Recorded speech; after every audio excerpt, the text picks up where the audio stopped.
Le haut représentant de l'Union européenne pour les affaires étrangères et la politique de sécurité, ainsi que vice-président de la Commission européenne, Josep Borrell, a abordé la question de l'escalade de la guerre lors de sa troisième visite au Liban.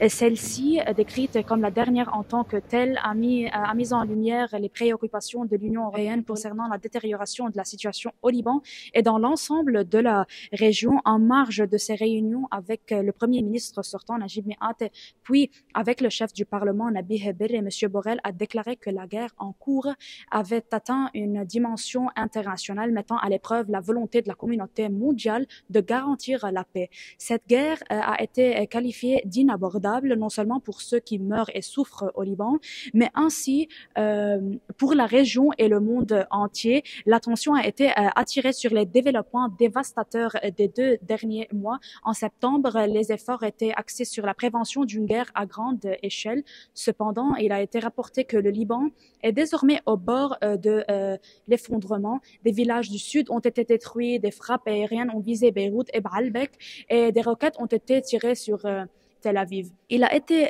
révélé que plus de 3500 Libanais ont été tués, un chiffre 3 fois supérieur à celui des victimes de la guerre de 2006.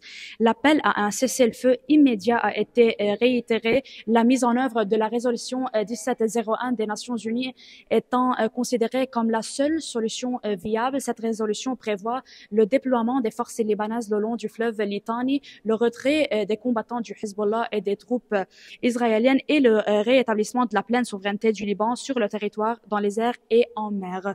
L'Union européenne a exprimé son soutien aux efforts des États-Unis et de la France pour négocier un cessez-le-feu et s'est alignée sur ces initiatives. Le rôle essentiel de la FINUL a également été souligné et son travail effectué dans des conditions de plus en plus difficiles a été reconnu. Le travail de l'UNRWA au Liban et à Gaza a été salué, son rôle étant jugé irremplaçable. Les discussions de M. Borrell avec les représentants de l'ONU en Jordanie ainsi que ses appels répétés à mettre fin au massacre à Gaza et au Liban ont également été soulignés. L'engagement de l'Union européenne à soutenir les institutions libanaises, y compris l'armée, a été réaffirmé avec une promesse de 200 millions d'euros d'assistance financière et technique aux forces armées libanaises. Toutefois, il a été souligné que les dirigeants libanais devaient prendre leurs responsabilités politiques en élisant un président et en mettant fin à une vacance présidentielle de 2 ans. Malgré les défis considérables, la résilience et la générosité du peuple libanais ont été reconnus, notamment sa solidarité avec les personnes fuyant la guerre.